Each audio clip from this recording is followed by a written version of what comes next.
Hi everyone, welcome to our fourth video for week 1 on experimental design and ethics. This corresponds to section 1.4 in your textbook. So let's start by talking about experimental design. Experiments are used by statisticians to investigate the relationship between two or more variables. In experiments, we typically have two variables, an explanatory or independent variable, which is the variable that the researcher is manipulating in order to measure a response. So the explanatory is the thing the researcher has control over, or if we're looking for a cause and effect relationship, the explanatory variable is the causal variable.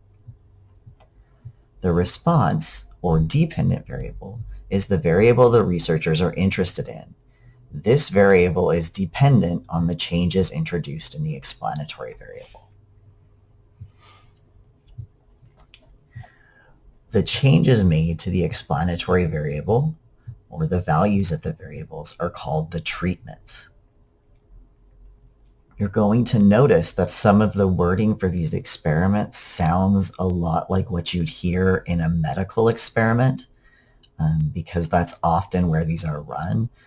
But we use this wording even when we're talking about things that are not related to the medical profession. So even if it's not a medicine or a medical procedure, we still call the changes made to that explanatory variable treatments. So in a previous video, we mentioned lurking variables, specifically how randomness helps us control for them. So lurking variables are variables that are not known and or are not controlled for.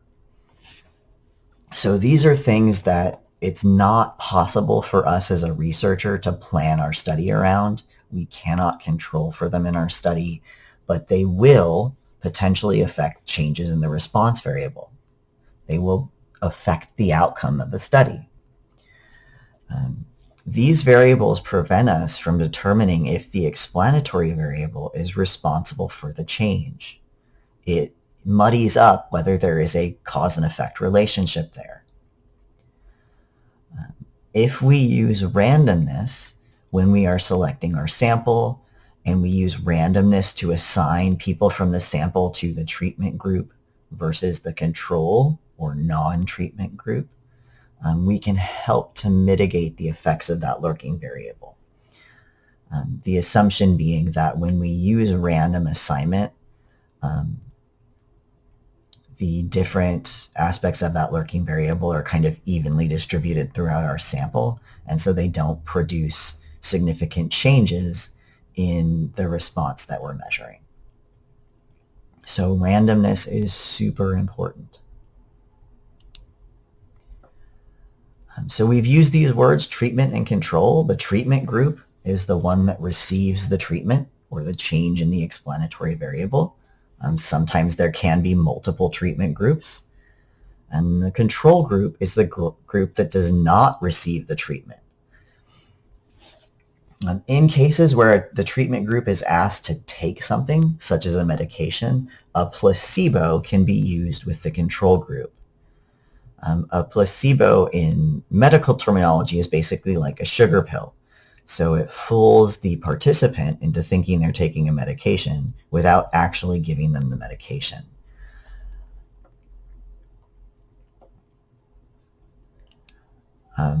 Blinding is used in a lot of studies, and blinding has to do with preventing people from knowing whether they're in the control group or the treatment group. A single blind study is when the subjects don't know if they're in the control group or treatment group, or the subjects know and the researchers don't. So one of the two, the subjects or the researchers, don't know who's control, who's treatment. A double blind is when neither the subjects nor the researchers know who the control group and who the treatment group is. This is typically achieved through third-party interventions. Somebody outside of the study is keeping track of who's assigned where so that the researchers are not aware of who is in which group, and the participants are not aware of who's in which group. Using blinded studies helps prevent the introduction of placebo effects, because if you don't know whether you're getting the medication or not, you can't psychologically react as if you're getting it. It also helps prevent researcher bias. So if you're a researcher testing the effectiveness of a new drug and you're really invested in it being effective, that might influence what you measure if you know who's in the treatment group. So this double blinding helps prevent those effects. Okay, so we've got an example. This is 1.20 in your book. The Smell and Taste Treatment and Research Foundation conducted a study to investigate whether smell can affect learning. Subjects completed mazes multiple times while wearing masks. They completed the pencil and paper mazes 3 times wearing floral scented masks and 3 times with unscented masks. Participants were assigned at random to wear the floral mask during the first 3 trials or during the last 3 trials. For each trial, researchers recorded the time it took to complete the maze and the subject's impression of the mask scent, positive, negative, or neutral. So they've described a statistical experiment for us, and they want us to identify a few things. So first, the explanatory and response variables, the treatments, any lurking variables, and then is it possible to use blinding in this study? So let's start with explanatory and response variables. So the explanatory is the thing the researcher has control over. The response is the thing that the researcher is interested in measuring. And there is, in the very first sentence, it says we want to investigate whether smell can affect learning. As the researcher, we control who's wearing which mask, so we have control over the scent, which makes that our explanatory variable. And the learning, or the time it took to complete the maze in this case, is the response variable. B says, what are the treatments? So the treatments are the changes we introduce to the system. So we've got people, we're going to give them masks. So those masks are our treatment, and we've got 2 of them. We've got a floral, and then we've got an unscented. C asks us to identify lurking variables. In this particular study, it was well designed in that all participants that completed the maze experienced both treatments, meaning at some point they had the scented mask and the unscented mask. And the order in which they received the treatments was random. Some people were randomly asked to wear the floral mask first. Some were randomly asked to wear the unscented mask first. In this case, we shouldn't have any issues with lurking variables affecting the study due to this well-designed setup. Words are hard. The last asks us, is it possible to use blinding? And remember, blind means people don't know which treatment they received. Did they receive the scent or the unscented? Because our treatment is based on scent, the subject's automatically going to know what they're smelling. Like, they're going to be able to tell if they smell flowers or they smell nothing. So in this particular study, we can't blind the subjects. Because the explanatory variable depends on the sense of smell, we cannot possibly blind the participants. However, the researchers who are not wearing the masks can be blinded. It's possible to hide which scent is given to each subject for each turn, again by using a third party external to the study to label the masks and distribute them. So this could be single blind, but not double blind. Okay, so last chunk for this video, we need to talk a little bit about statistical ethics. Statistics is super powerful. And more than just powerful, we see it everywhere. You encounter statistics every single day. And we use it to describe and make predictions about entire populations. Because it is so ubiquitous and so powerful, it does mean that there is the potential for bad actors to misuse those statistics to spread false information or manipulate people's perceptions and emotions. So understanding how stats works is a super powerful BS filter. If you understand what a good statistical study looks like, if you understand how we are supposed to collect data so that it is representative of the population, if you know what to look for in terms of good sample sizes and good sample structures, it makes it really easy to detect when people are fudging numbers. So we've got a couple of examples of ways that statistics can be misused, and these are seen a lot, particularly in media. So suspect samples, ambiguous averages, changing the subject, detached statistics, implied connections, misleading graphs. Those first six we see a lot in data that's published in the news or in tabloid articles or all over the web. Those pop up a lot. The last two have more to do with the researcher and ethical questions about the researcher, which is faulty survey questions and altered data. But let's go through these really quick and talk about what they look like. Starting with suspect samples. Questions you should ask yourself when you see statistics in the news. How big was that sample? How was the sample selected? Is it truly a random sample? Does the sample represent the population of interest? One or more of these often occur in data collected specifically for news stories and TV. They only collect data from people who respond to a web survey. Well, who knew about the web survey? Who has access to the internet? Right? You have to ask yourself these questions as a statistician. Was it fair? Was it random? Was it representative? Next is ambiguous averages. We're going to talk more about this later in the week and a little bit next week.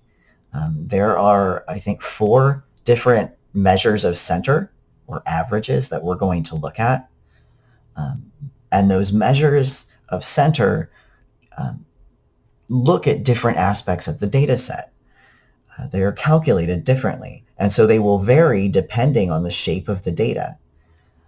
That means that in order for you to understand what that measure of center is telling you, you need to know which measure of center it was. Was it a mean? Was it a median? Was it a mode? Was it a weighted mean? Without that information, it's difficult to interpret what that measure of center is telling you. Next, changing the subject. This happens when different values are used to represent the same data. This happens when you switch up units without any context. So for example, in a political race, person A says, during my administration, expenditures increased by a mere 3%, which doesn't sound like a lot of money. And person B says, during my opponent's administration, expenditures increased by a whopping $6 million. When we see those numbers detached from each other, we get very different pictures of what's going on with the administration. So switching units and expecting people to make a direct comparison is somewhat misleading. The next are detached statistics. These are statistics in which no comparison is made. Really common example, our brand of cereal has 1/3 fewer calories. 1/3 fewer than what? What was the sample size? How many cereals did you compare? That statement by itself doesn't give us a whole lot of information. This almost ties back to changing the subject. 1/3 fewer of 1 billion calories is still like 300 million calories, right? That's still a ridiculous number. So you really need that comparison to interpret the statistic that was given. Implied connections happen when people try to make connections between variables that are not actually related. Dead giveaways are "it may help," or "in some people," or "might help." You see those particularly in ads for health-related items. And they're using wording like that because they don't have a statistical experiment that demonstrates there is a connection. Misleading graphs are another big one. Possible to affect how people see the data by constructing graphs inappropriately. So this week we're going to talk about graphing, how to draw them appropriately, and how to scale your axes so that this doesn't happen. Last two faulty survey questions. How a question is worded can vastly change the response you receive from participants. Back in the 80s, when there were lots of investigations into child sexual abuse cases, this came to light. Some investigators were using leading questions. They were guiding the children to give very specific responses that the children would have been unable to come up with on their own. So it's very important as a researcher, when you're writing your question, to make sure you're not doing things like including extra information that's not necessary. You're asking a question that's targeted at the information you want specifically. And then the last is altered data. This is rare, but it does happen. And this happens when an unethical researcher with a bias towards a specific outcome alters or creates data to support that outcome. And your textbook provides an excellent example of Diederik Stapel, who was found to have altered data in several ways, up to and including creating data sets from scratch to support his conclusion. One great thing about experiments is we know they should be repeatable. So typically when unethical researchers post their studies, other researchers will attempt to recreate them. And when all of the other researchers get vastly different results than the original unethical guy, we can typically figure out what happened. So there are ways that the scientific and statistical community keep track of bad actors, but it's important for you to keep in mind that one study by itself doesn't tell you anything. If it's not repeatable, it's not proof of anything. So one statistic study doesn't tell you anything about the world. You need multiple repeated experiments that can consistently produce the same results.